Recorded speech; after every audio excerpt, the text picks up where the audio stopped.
Guhaye ikaze kuri Physio Rwanda. Uyu munsi tugiye kuba turebera hamwe mu by'ukuri ikibazo gikomeye abantu bakomeje kugenda batubazaho. Baratubazaga bati ese ni iyihe mpamvu abantu bakunze kubabara umugongo, ubundi mu by'ukuri ni iyihe myitozo umuntu ashobora gukora ari mu rugo ariko ikamuruhura bityo akabasha kumva nta bubabare afite. Niyo mpamvu Physio Rwanda rero duhari, aho tukubwira ngo ntukababare. Ndaje kugira ngo byose mbigusobanurire neza agatanu ku kandi, dore ko tuvuga ku buzima, tukavuga ku mubiri, n'imyitozo igufasha kugira ubuzima bwiza utavuye mu rugo. Uyu munsi rero tugiye kuba tuganira ku kibazo abantu benshi bafite cyo kubabara mu mugongo.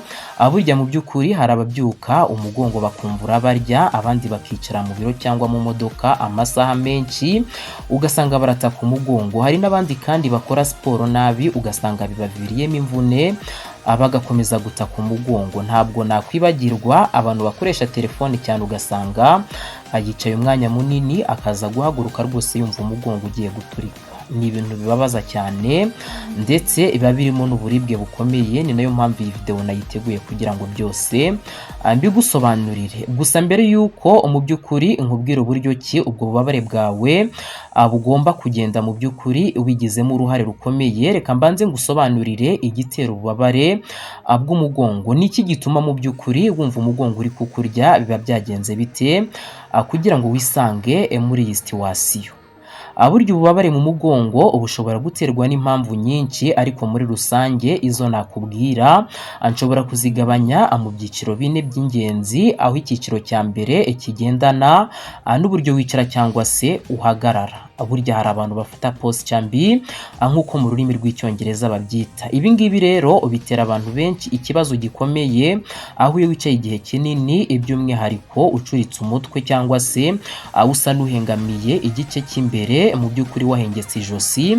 Nk'abantu bari gukoresha telefone nibwo wahita ubyumva neza. Urabona iyo uri gukoresha telefone uba wicaye yewe ugasanga ijosi nyine ryahengamiye imbere. Ahangaho umubiri mu by'ukuri usigara ufite uburemere bukomeye cyane, ndetse rwose kuri iki gice cy'umugongo wo hasi usanga habangamirwa cyane bitewe n'uko imitsi iba yakururutse, bityo n'amagufwa y'umugongo ugasanga yaremerewe cyane. Ibi ngibi rero bituma imitsi irambuka nabi mu buryo ki idasanzwe irambukamo, kuko nk'iyo uhagaze neza nyine nibwo ibiri mu murongo wa nyawo. Rero iyo ubaye nk'uhengamamo cyane ugahengamira imbere, birumvikana ko ikururuka cyane. Ibi ngibi rero bitera ububabare mu mugongo, bityo kumva uraribwa cyane. Ni nayo mpamvu ubutaka ngo umugongo urakurya.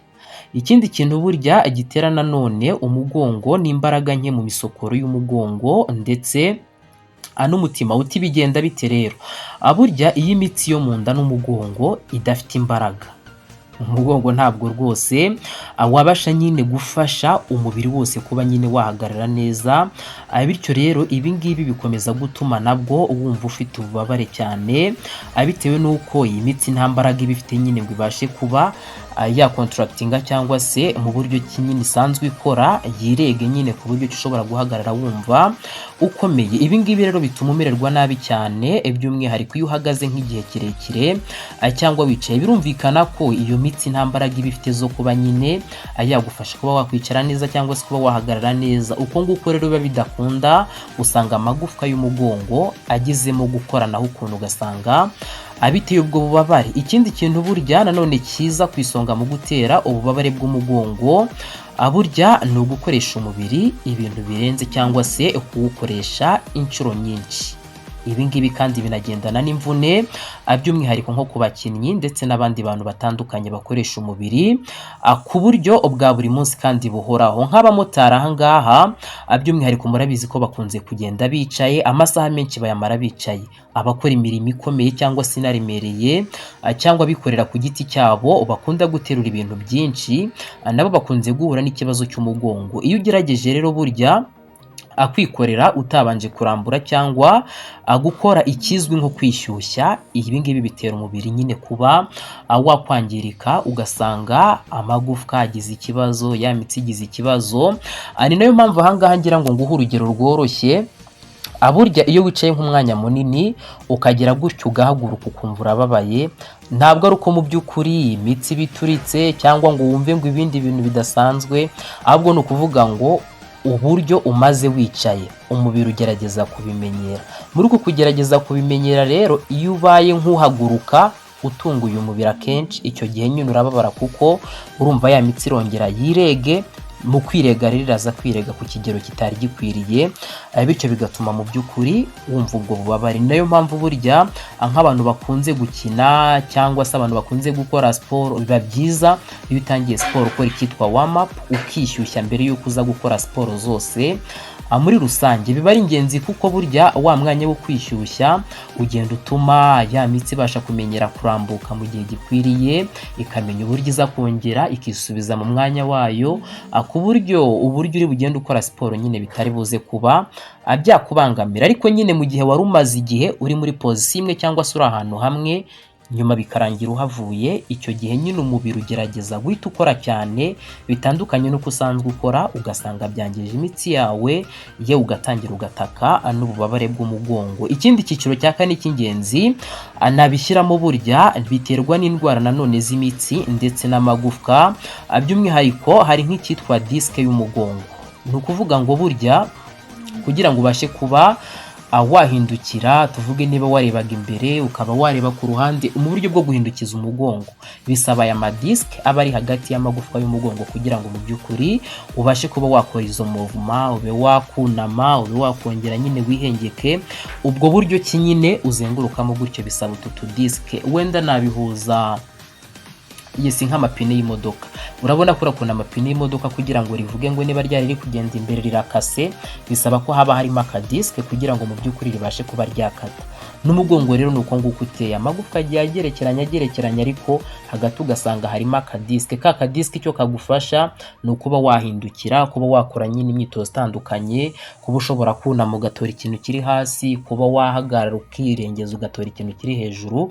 Ibyo byose bigirwamo uruhare n'ayo madisike. Iyo zacitse rero urumva yuko ziba zagiye zikigerekeranya, bigatuma noneho kwa kundi washakaga kumuvinga, niba ushaka kunama biri bukurye, niba ushaka guhaguruka biri bukurye, kuko ya magufwa already arimo arakoranaho nyine, bigatuma wumva ubwo bubabare. Si ibyo gusa, hari n'imvune mu by'ukuri za kera zidakira neza ugasanga ziragarutse, nabyo bikaba byatuma wumva ubundi bubabare. Ahangaha rero niho physiotherapy cyangwa se iri shami rijyanye n'ubugororangingo ryifashishwa cyane mu kubaka imbaraga no gukosora uko umubiri uhagaze. Ibi ngibi mu by'ukuri ni nabyo navuga yuko ukwiriye kumenya, kuko imibereho yacu ya buri munsi igenda, uburyo twicara, uko dukora n'uko turuhuka, rwose bigira uruhare runini mu gutera cyangwa gukiza ububabare mu mugongo. Physiotherapy rero itugira inama yo kuba twakoresha imyitozo itandukanye kugira ngo tubashe gukira ubwo bubabare turi kumva mu mugongo,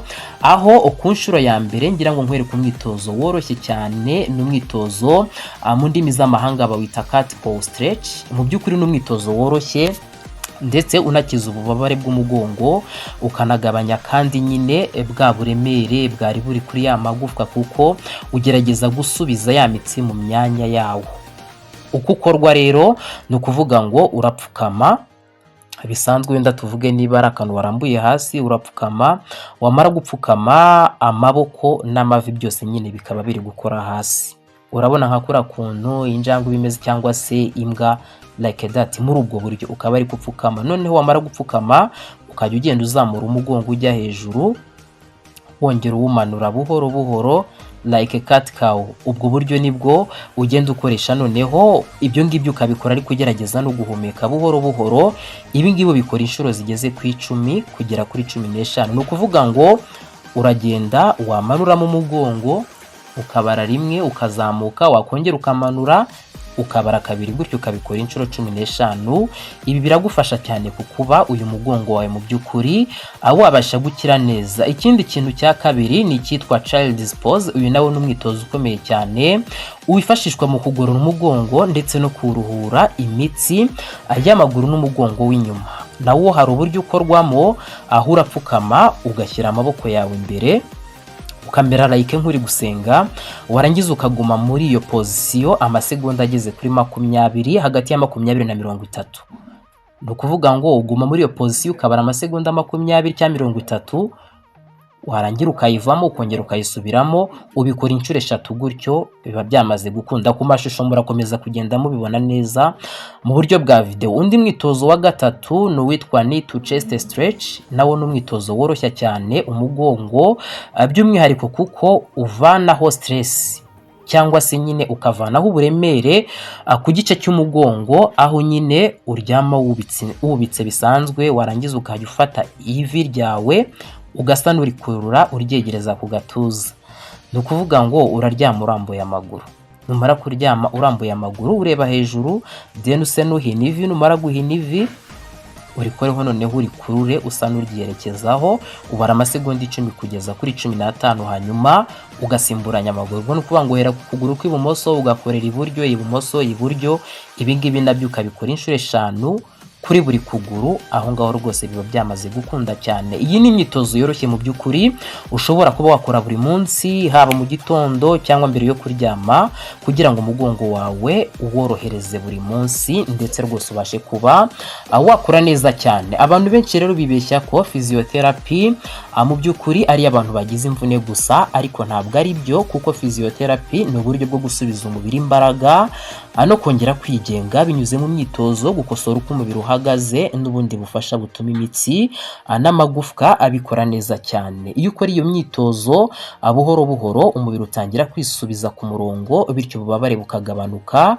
kandi ubuzima bwawe bukarushaho kuba bwiza, ndetse rwose na bwa bubabare ntiwongere kubwumva. Niba iyi video yagufashije by'umwihariko gusobanukirwa impamvu abantu bababara umugongo nuko wabirwanya, jya ukora iyi myitozo nakweretse buri munsi, kandi wibuke ko ubuzima bwawe ari ishoramari rya buri munsi. Dushaka amafaranga tugakora kugira ngo twiteze imbere, ariko byose tubyubakira kuko dufite ubuzima bwiza. Kanda like, subscribe kandi usange